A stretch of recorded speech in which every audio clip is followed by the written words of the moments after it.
الذي خلق الموت والحياة ليبلوكم أيكم أحسن عملا والحمد لله الذي أنزل السكينة في قلوب المؤمنين ليزدادوا إيمانا مع إيمانهم أشهد أن لا إله إلا الله وحده لا شريك له وأشهد أن محمدا عبده ورسوله اللهم صل وسلم وبارك على نبينا محمد وعلى آله وأصحابه أجمعين أما بعد فيا عباد الله أوصيكم وإياي بتقوى الله فقد فاز المتقون وقال الله تعالى في كتابه الكريم أعوذ بالله من الشيطان الرجيم بسم الله الرحمن الرحيم يا أيها الذين آمنوا اتقوا الله حق تقاته ولا تموتن إلا وأنتم مسلمون. Mari kita awali pertemuan kita hari ini, mudah-mudahan dapat ridha Allah Subhanahu wa taala dengan membaca basmalah. Bismillahirrahmanirrahim.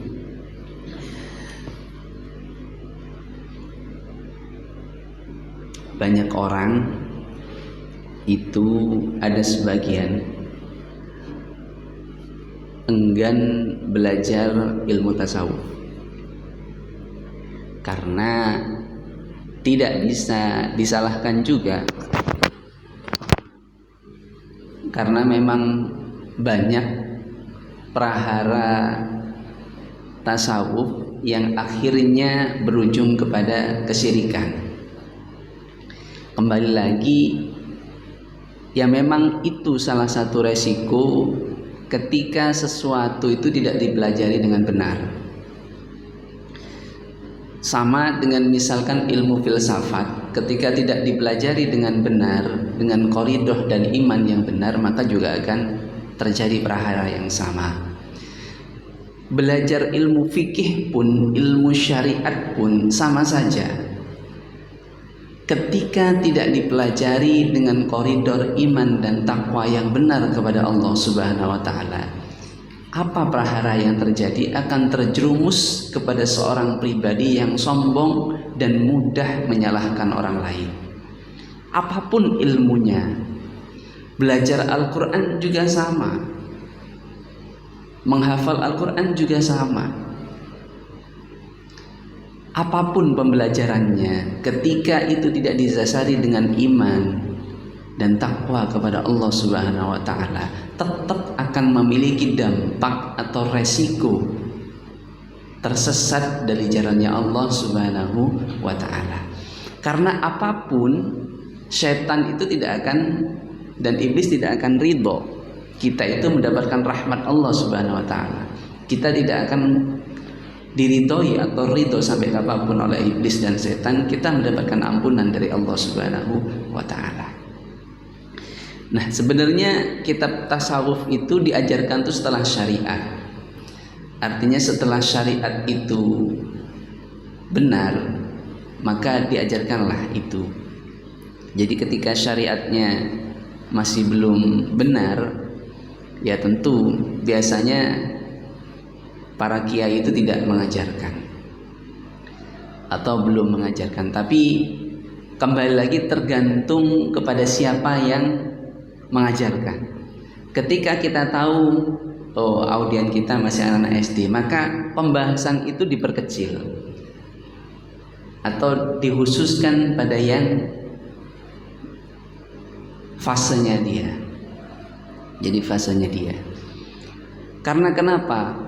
Mau tidak mau tasawuf itu penting. Karena betapa banyaknya kita yang beribadah tetap gundah, hati kita tetap tidak menjadi tenang. Kenapa? Karena di dalam dada sini itu masih banyak sekali ganjaran atau masih banyak sekali noda-noda hitam yang perlu kita bersihkan. Yang perlu kita bersihkan. Itu penting, begitu. Itu penting. Kemudian banyak orang yang terjerembab ke dalam ilmu tasawuf itu, yang akhirnya jatuh itu karena dia dihantui oleh angan-angan kosong. Padahal di dalam kitab ini contohnya itu di bab awal itu sudah diwanti-wanti betul apa yang dimaksud dengan himmah itu, kemudian apa yang dimaksud dengan makom tajrid dan makom asbab. Jadi yang banyak tersesat itu kan dia dihantui dengan angan-angan pengen cepat, misalkan sakti ya, karena dapat karomah misalkan dan lain sebagainya, sehingga main-main di situ. Misalkan cerita, ini sekali lagi cerita tasawuf. Misalkan ada seorang wali bisa main ke alam malakut, alam jabarut dan lain sebagainya. Padahal dalam kitabnya sendiri dibahas bukan itu tingkatan tasawuf. Tingkatan tasawuf tertinggi itu bagaimana kita bisa manis beribadah kepada Allah Subhanahu wa Ta'ala. Bagaimana kita bisa manis taat kepada Allah Subhanahu wa Ta'ala. Bagaimana kita bisa asyik beribadah karena memang cinta kepada Allah Subhanahu wa Ta'ala dan Rasulnya. Sama seperti surat dalam Al-Quran, Qul in kuntum tuhibbunallah fattabi'uni yuhibbukumullah yaghfir lakum dzunubakum. Jadi sama seperti itu. Bahkan di awal-awal kita atau di akhir nanti juga ada. Bukan itu tujuannya. Tujuan kitab ini diajarkan agar kita bisa beribadah kepada Allah Subhanahu wa Ta'ala benar-benar lillah, tanpa pamrih. Benar-benar lillah. Sehingga kita beribadah itu bisa 100% nyampe kepada Allah Subhanahu wa Ta'ala. Karena nyampenya ibadah itu kan butuh prasyarat. Jadi ibadah itu yang tidak ditolak oleh Allah Subhanahu wa Ta'ala beberapa persyarat. Ada beberapa syarat. Yang pertama jelas dia itu beribadah karena iman kepada Allah Subhanahu wa Ta'ala. Orang yang beribadah tapi dia tidak beriman sebesar apapun ibadahnya, maka dia akan ditolak oleh Allah Subhanahu wa Ta'ala. Akan tetapi Allah karena dia Maha Rahman akan dibalas di dunia dengan berbagai kesenangan dunia. Itu khusus orang yang tidak beriman kepada Allah Subhanahu wa Ta'ala kalau dia beribadah. Contoh misalkan ada seorang yang non muslim tidak meyakini Allah Subhanahu wa Ta'ala dan Rasulnya, dia bersedekah, dia berdayakan anak-anak yatim sehingga dia bisa menghasilkan banyak pengusaha dari anak-anak yatim. Pertanyaannya, apakah dia diterima di sisi Allah Subhanahu wa Ta'ala? Jawabannya adalah tidak, karena dia tidak beriman. Dia sudah tanpa pamrih loh. Begitu, tidak, karena dia tidak beriman. Itu prasyarat yang pertama. Tapi Allah Maha Rahman, Allah Maha Rahim, Allah Maha baik kepada seluruh hambanya. Yang beriman pun bahkan yang tidak beriman, Allah berikan balasan itu di dunia, dan di akhirat dia tidak lagi mendapat apa-apa.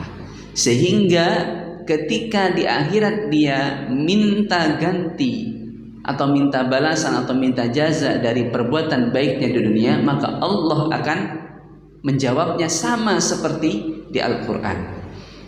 Bukankah dahulu sudah dibalas oleh Allah Subhanahu wa Ta'ala dengan hartamu yang semakin bertambah, dengan kehidupanmu yang menyenangkan di dunia?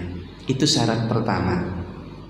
Syarat yang kedua yaitu harus sesuai dari Rasul Muhammad sallallahu alaihi wasallam.